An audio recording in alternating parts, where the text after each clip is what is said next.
Hello and welcome, or welcome back.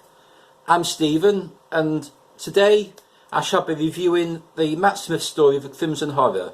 But before I do that, I'd just like to introduce you to my pets.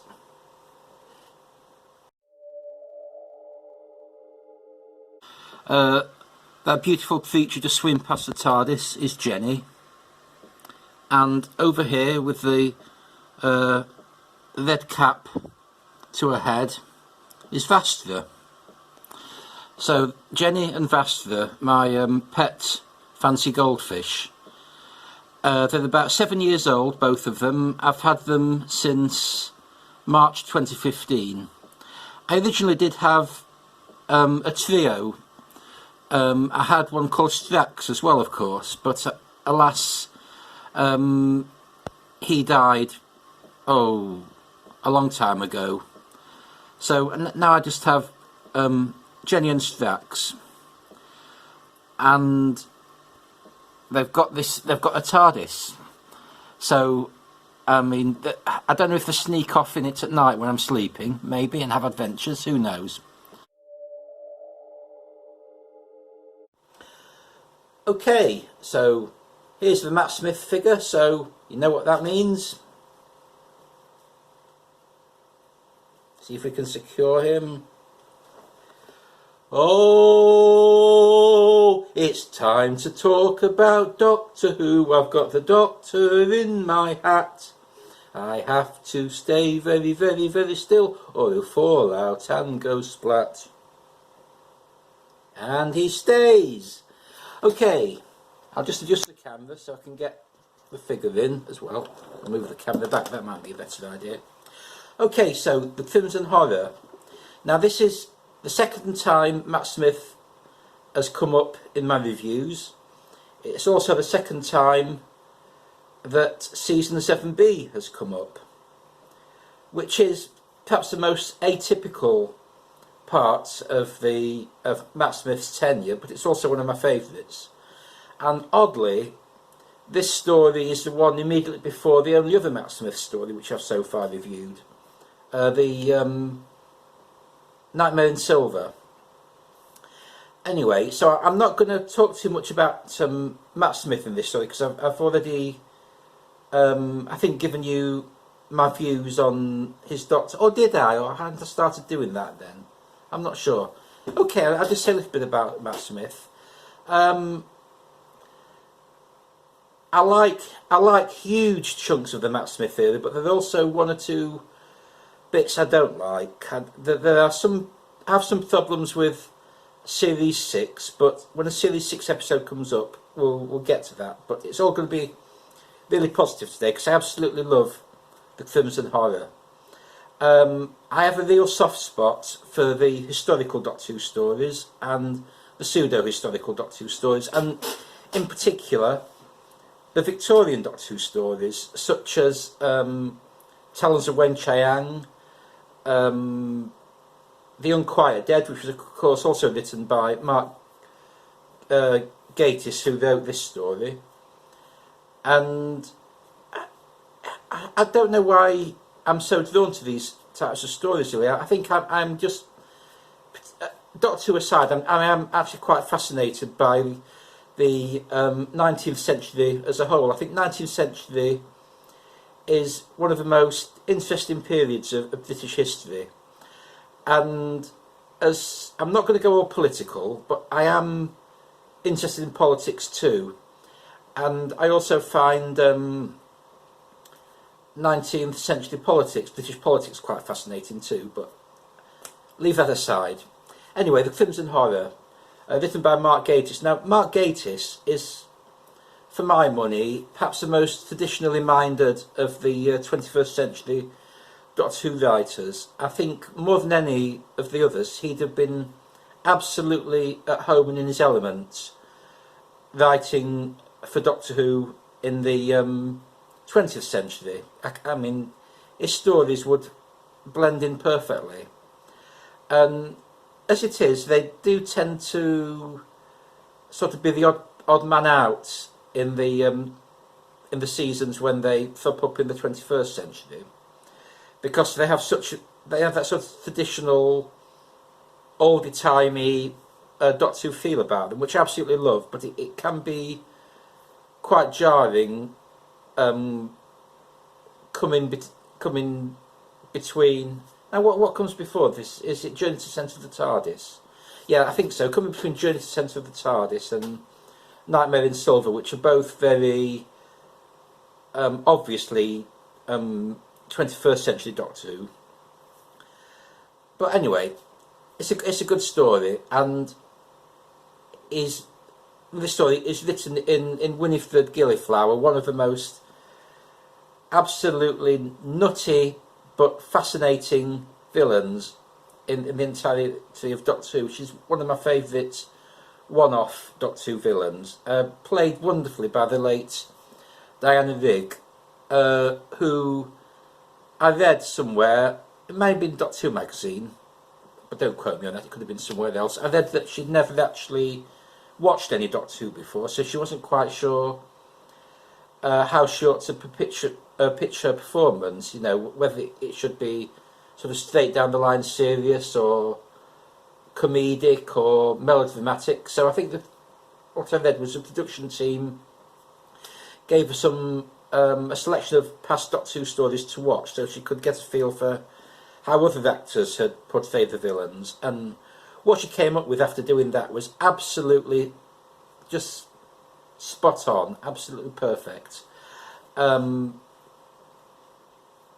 Winifred Gilliflower, she's an engineer, a chemist, a religious Christian fundamentalist, and she's got this bizarre vision for creating heaven on earth, where she's gonna, this is a loony plan, she's gonna rain down prehistoric venom on the earth to wipe out everybody except for the perfect people that she's preserved in these bell jars.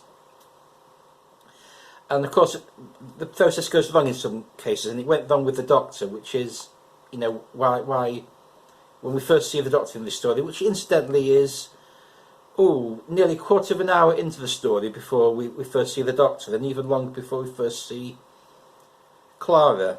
And what's happened to them up to that point is told through this gorgeously shot flashback sequence, which I absolutely love.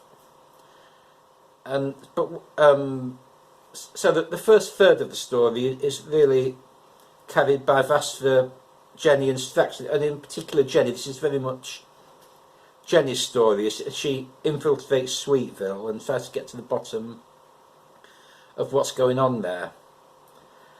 And it's good to see her shine, because I feel in other stories she's sometimes a bit in the shadow of Vastra and Strax, who are these two totally outrageous, you could say ridiculous characters. Strax in particular is absolutely ridiculous. It is fun, but he is just off the scale ridiculous. So it's good to see Catherine Stewart as Jenny get the chance to really shine in this story. Now the other thing about this story is it contains some wonderful dialogue. Again, Mark Gatiss really serves it up, and I just have to get my piece of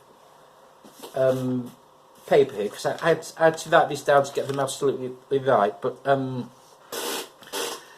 there's two wonderful moments when the Doctor is confronting Mrs. Gilliflower in her study or drawing room or whatever it is, and he goes, "I'm the Doctor, you're nuts, and I'm going to stop you."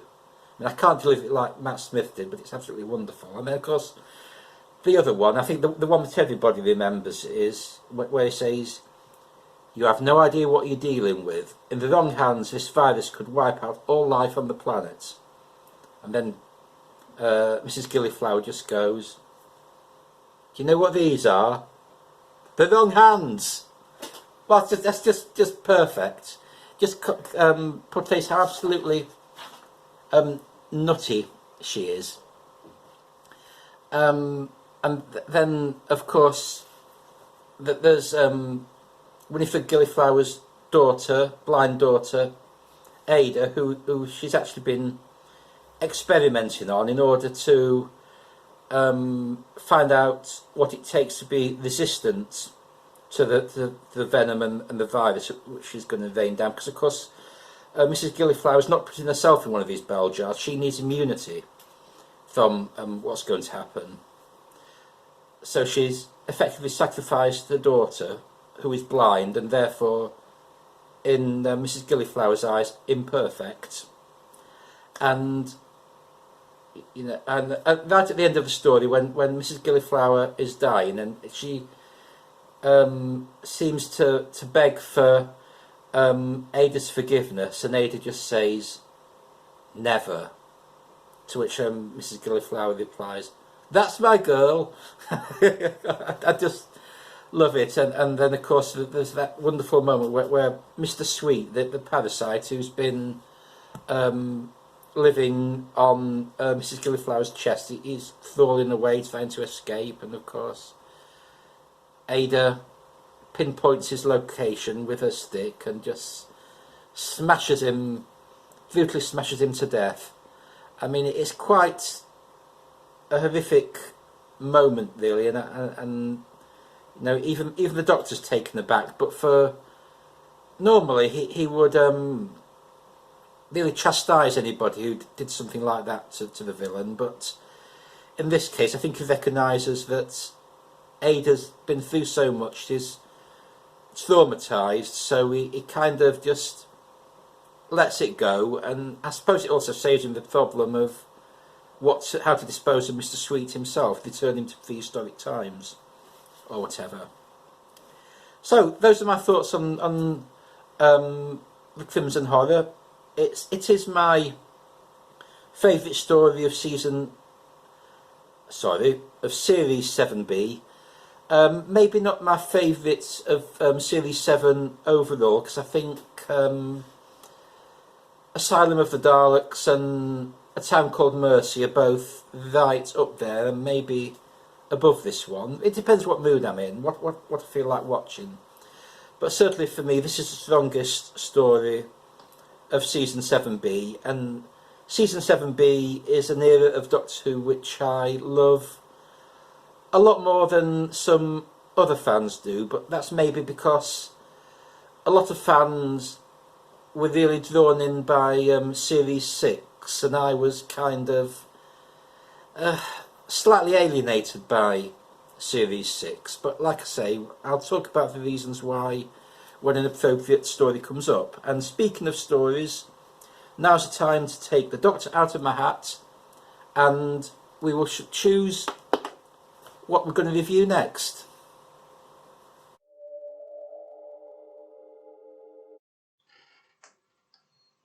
Okay, so I've got the random number generator wheel here and ready to go. Before I do, just a reminder that we've not yet had any Troughton, we've not yet had Paul McGann, we've not yet had any Eccleston or any Tennant. 2 Doctors so far have had 2 stories come up. That's Colin Baker and Matt Smith. And all the other Doctors I've not mentioned have had 1 story each come up. So I don't know what we'll get. I mean, maybe we'll get a Doctor we've not had yet. That'd be nice. But we'll get what we're given. Just a word about how the new upcoming series, which starts later this month, is going to play in to the wheel. I've taken the decision that new episodes will not be added to the random number generator until at least 6 months after they've been broadcast. So that means Jodie Whittaker's next season, which I believe it's all going to be 1 story. Whether they'll treat it as 1 story on the wheel, I'm not sure. I'll just have to see how I feel about that when it's broadcast. But anyway, whatever happens with the new series, it won't be going onto the wheel until round about spring next year at the earliest. And that'll be true of whatever's broadcast in 2022. That'll wait 6 months to go on the wheel, and so on. Okay, with all that being said, let's see what I'm going to be reviewing next week. And it's clicking, and this is always an exciting moment because we discover this together.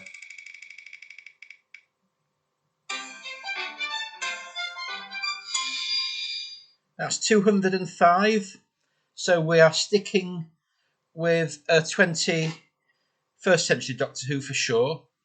I'll just bring up the spreadsheet and see what 205 is. And let's see, we are going to. Okay, we are sticking. This is quite exciting. We are sticking with Matt Smith. It is Vincent and the Doctor. Now, that is one of the stories that my brother will be appearing with me on. So that's subject to his availability. I don't know if he'll be available to do that immediately. So I'm going to draw another story as backup in case he isn't. So, okay, so making a second selection.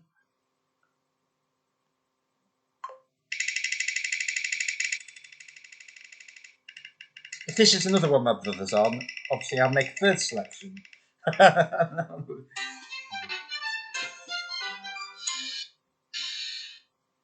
And that is 71. Okay. And 71 is, just bring up the spreadsheet again because I'd stupidly just closed it. Can't get the staff. 71 is 71 is John Pertwee, The Monster of Peladon.